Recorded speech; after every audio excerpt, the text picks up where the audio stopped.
I come from a glacier country, and I come from Norway. I come from, mountains and snow and ice.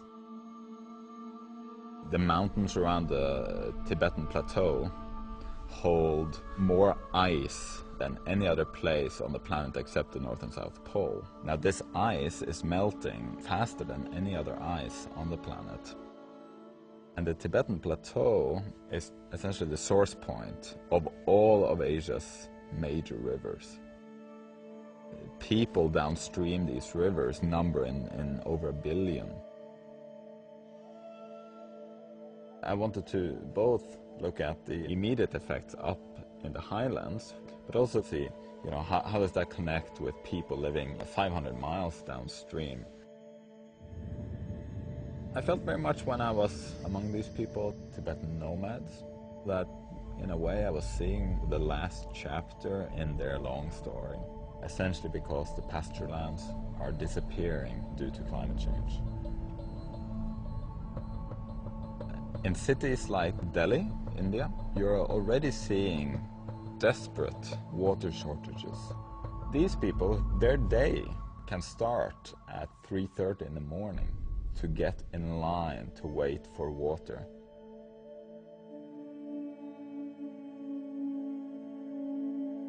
Here we're in Dhaka, capital of Bangladesh. I woke up one morning, I get out of my hotel door and I step into 1/2 meter of water. The entire city had flooded. So I sort of basically halfway walked, halfway swam around the city, trying to get images of people sort of dealing with their city being flooded. This is people in Bangladesh trying to shore up an eroding embankment. Stories to do with the environment are often tricky because they can be very hard to visualize. Changes happening, you might not see them from one week to the next, but it's something that will have a great impact of several billion people.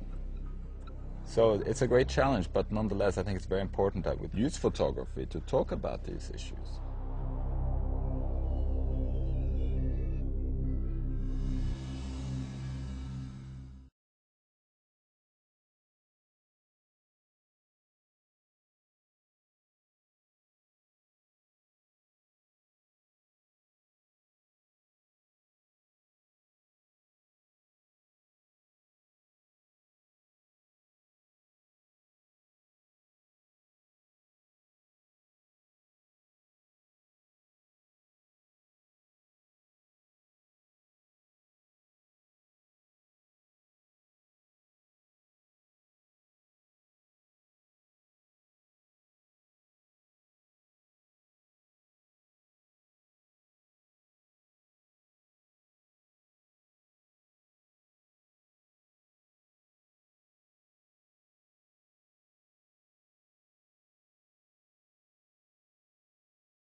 This is the sound you get when you ride over millions of fragments of ice.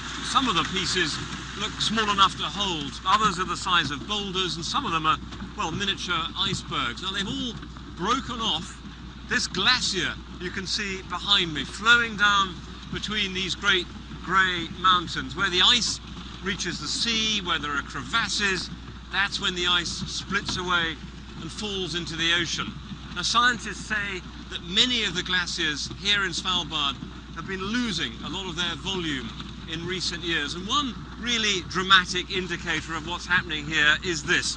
The land over on that side was for many years thought to be connected to the mainland. They thought it was a peninsula. In fact, it was named as such on the maps. But the glacier has retreated so far, so fast and so dramatically that it's now exposed all of this sea. So what was a peninsula is now revealed to be an island, and the name on the map will have to change. It's just one indicator of the kind of transformation that's underway up here in the Arctic.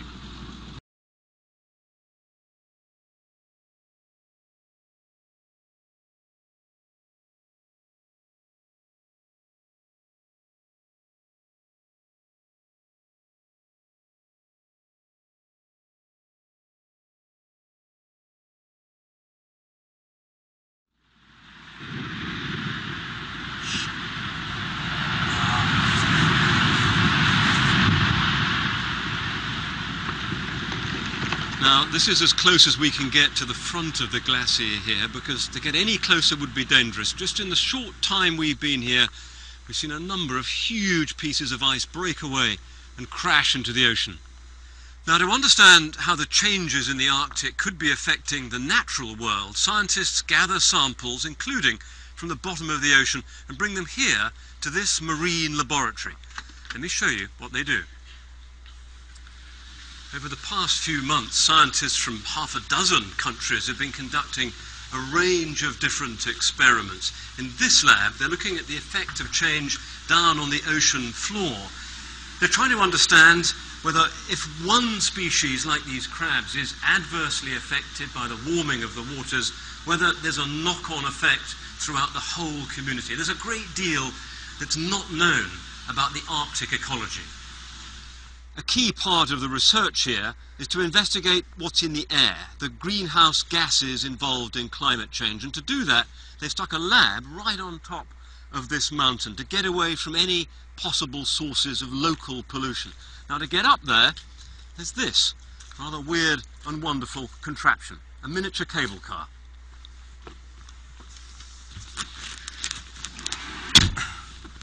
Well, this is one of the most exhilarating rides up the side of any mountain.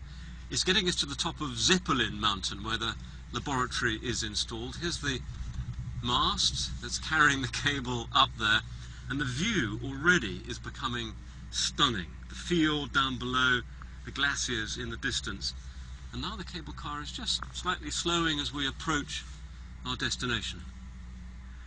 And this is where you end up, near the summit of the mountain, and an array of scientific instruments measuring a whole host of different chemicals in the air. This mast is where they draw the air in from to measure the greenhouse gases, to try to guarantee the purest possible samples. Now, this is the most extraordinary vantage point up on Zeppelin Mountain. There is the summit itself, and down below me you've got the great sweep of the glaciers, the mountains, the fjord, more glaciers in the distance. Down below, you've got the community of Nye Allison, where all the scientists live and stay and do their research. What they're finding up here is a persistent rise in the greenhouse gas carbon dioxide. Proof, they say, that mankind must be having an impact on the climate.